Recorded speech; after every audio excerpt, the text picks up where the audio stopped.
اللہ تبارک و تعالیٰ نے نا ہمارے محبوب کریم علیہ السلام کو دنیا میں بھیجا تو فرمایا یا ایھا الناس قد جاءکم برہان من ربکم، اے لوگو تمہارے پاس تمہارے رب کی دلیل آ گئی ہے۔ اللہ تبارک و تعالیٰ نے محبوب پاک علیہ السلام کو سراپا دلیل بنا کے بھیجا۔ باقی انبیاء کرام علیہم السلام کے پاس بھی اپنی نبوت کے دلائل کے طور پر بے شمار معجزات تھے، اور حضور کریم علیہ السلام کے تو پورے وجود کو ہی اللہ نے معجزہ بنایا ہے۔ اور نبی پاک صلی اللہ تعالیٰ علیہ وآلہ وسلم کی نبوت کی دلیلیں، حضور کے رسالت کے مستحکم دلائل جگہ جگہ آپ کو ملیں گے۔ سب سے پہلی چیز تو یہ سمجھنے والی ہے کہ نبی پاک علیہ السلام نے جس چیز کو سب سے پہلے اپنی نبوت کی دلیل کے طور پر بیان فرمایا وہ حضور کا کردار ہے، سیرت ہے، عمل ہے، حضور کا لوگوں کے ساتھ رویہ ہے۔ نبی پاک علیہ السلام کی تبلیغ کے 3 دور ہیں۔ ایک تو حضور نے اپنے قول سے تبلیغ فرمائی ہے، 40 سال کی عمر سے محبوب نے اعلان فرمایا اور تبلیغ کی، اور ایک نبی پاک صلی اللہ تعالیٰ علیہ وسلم بالواسطہ حضور کی تبلیغ ہے جو آج تک جاری ہے۔ امت کے علماء، مشائخ، مبلغین حضور کے دین کو آگے پھیلا رہے ہیں، تو دراصل یہ بھی تبلیغ رسول پاک علیہ السلام ہی کی تبلیغ۔ اور ایک حضور کی تبلیغ کا دور ہے، حضور کی پیدائش سے لے کر ولادت مبارکہ سے لے کر حضور علیہ السلام کے اعلان نبوت تک۔ اس دوران نبی پاک نے جو تبلیغ فرمائی ہے وہ اپنے کردار سے فرمائی۔ عرب کا وہ معاشرہ جو بڑا میلا کچیلا گدلا ہو چکا تھا، جس کے اندر سراسر مادہ پرستی کا زور تھا، جس کے اندر لوگ انسانوں کی خرید و فروخت کرتے تھے، جس کے اندر بیٹیوں کو زندہ دفن کر دیتے تھے، جس کے اندر جو آدمی جتنا زیادہ مضبوط ہوتا تھا اتنا زیادہ لٹیرا بن جاتا تھا، اس معاشرے کے اندر رسول کریم علیہ السلام نے 40 سال گزارے، اور اس طرح گزارے کہ جو بیگانے بھی تھے وہ بھی کہا کرتے تھے یہ صادق ہیں، یہ امین ہیں۔ اور جب حضور نے اعلان نبوت کیا تو فرمایا، یہ قرآن مجید کے لفظ ہیں، فرمایا فَقَدْ لَبِثْتُ فِيكُمْ عُمَرًا مِّن قَبْلِهِ أَفَلَا تَعْقِلُونَ، میں تمہارے بیچ عمر کا ایک حصہ گزار چکا ہوں، تمہیں عقل نہیں ہے، شعور نہیں ہے۔ نبی کریم علیہ السلام نے اپنے کردار کو،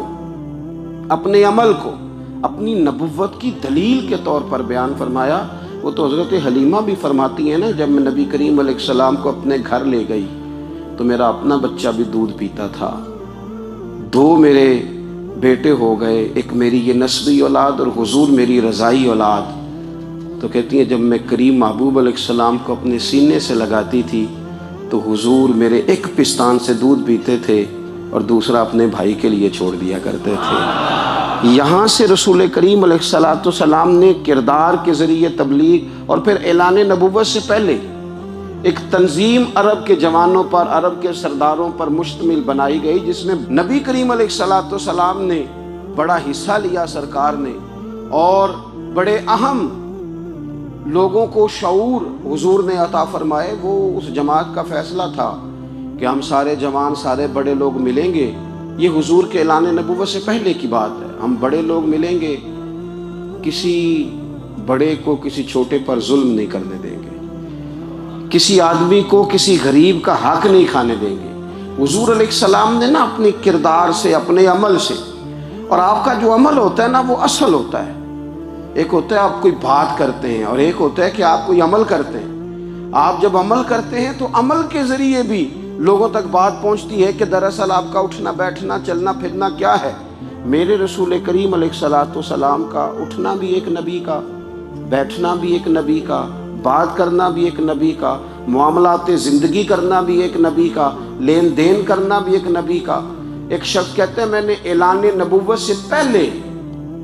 حضور علیہ السلام سے کوئی چیز خریدی تھی اور میں نے عرض کیا تھا آپ یہاں تشریف رکھیں میں پیسے لے کے آتا ہوں، میں 3 دن کے بعد آیا۔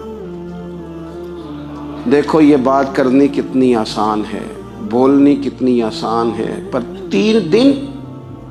یہاں میرے بھائی کو کسی شخص کو 2 گھنٹے انتظار کرنا پڑ جائے تو لوگ کہتے ہیں الانتظار اشد من القتل، یہ تو قتل سے زیادہ تکلیف والا معاملہ ہے، منتظر رہنا کسی کا۔ کہتے 3 دن کے بعد میں آیا تو میرے رسول کریم وہیں تشریف فرمایا، بس اتنا فرمایا یار تم نے مجھے بڑی تکلیف میں ڈال دیا، 3 دن ہو گئے یہاں رکے ہوئے۔ تو حضور نے اپنے کردار کو، اپنے عمل کو، اپنے معاملات کو سب سے پہلے اپنی نبوت کی دلیل کے طور پر پیش کیا۔ کسی نے کیا خوب کہا تھا کہ جو تیری جان کے دشمن ہیں وہ بھی کہتے ہیں، وہ جو تیری جان کے دشمن ہیں، بظاہر تو آئے ہیں نا ہجرت کی رات جان لے لے، لیکن امانتیں حضور کے گھر میں رکھی ہوئی ہیں، امانتیں کاشانہ نور پہ پڑی ہیں۔ وہ جو تیری جان کے دشمن ہیں وہ بھی کہتے ہیں کہ امین تو ہے اور صداقت کی آبرو تو ہے، امین بھی تو ہے، صداقت کی آبرو تو ہے۔ تو پہلے کردار، پھر دوسری بات، اللہ تعالیٰ نے اپنے محبوب علیہ السلام کو اپنا مطلق نائب بنا کر، اپنا محبوب اعظم بنا کر، ویسے ہی سارے انسانوں کے بارے میں کہا وَإِذْ قَالَ رَبُّكَ لِلْمَلَائِكَةِ إِنِّي جَاعِلٌ فِي الْأَرْضِ خلیفہ، میں زمین میں اپنا نائب بنانے والا ہوں۔ لیکن حضور علیہ السلام تو محبوب ہے نا، حضور کی نیابت تو محبوبیت کے درجے پر فائز ہے۔ تو رسول پاک کو رب کریم نے اس طرح کا بنا کے بھیجا کہ حضرت عبداللہ ابن رواحہ رضی اللہ تعالیٰ عنہ بیان فرماتے ہیں کہ اگر حضور کوئی معجزہ نہ بھی دکھاتے، نبی کریم علیہ السلام سے کوئی اعجاز لوگ نہ بھی دیکھتے، تو محبوب کا تو چہرہ ہی اس طرح کا تھا، لوگوں نے دیکھتے جانا تھا اور کلمہ پڑھتے جانا تھا۔ لیکن باوجود اس کے میرے رسول پاک کا اعجاز یہ ہے، کمال یہ ہے کہ حضور کبھی اشارہ کر دیں تو چاند 2 ٹکڑے ہو جائے، کبھی دعا مانگ دیں تو ڈوبا ہوا سورج واپس آ جائے، کبھی محبوب گزرنے لگے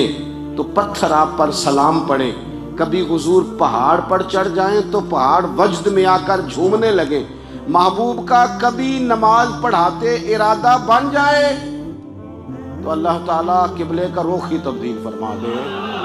کیا خوبصورت سوچ ہے اور کیا نظریہ دیتے ہیں بریلی کے امام۔ فرماتے ہیں اجابت کا جوڑا عنایت کا صحرا، دلہن بن کے نکلی دعائے محمد، اور اجابت نے جھک کر گلے سے لگایا بڑی ناز سے جب دعائے محمد۔ دیکھو خدا کی رضا چاہتے ہیں دو عالم، خدا چاہتا ہے رضائے محمد صلی اللہ تعالی علیہ وسلم۔ اور ایک مقام پہ فرماتے ہیں نائب دست قدرت پہ لاکھوں سلام، نائب دست قدرت پہ لاکھوں سلام۔ تو اللہ تعالیٰ نے نبی پاک صلی اللہ تعالی علیہ وسلم کو جو اعجاز۔ پھر ایک اور بات، حضور امی ہے،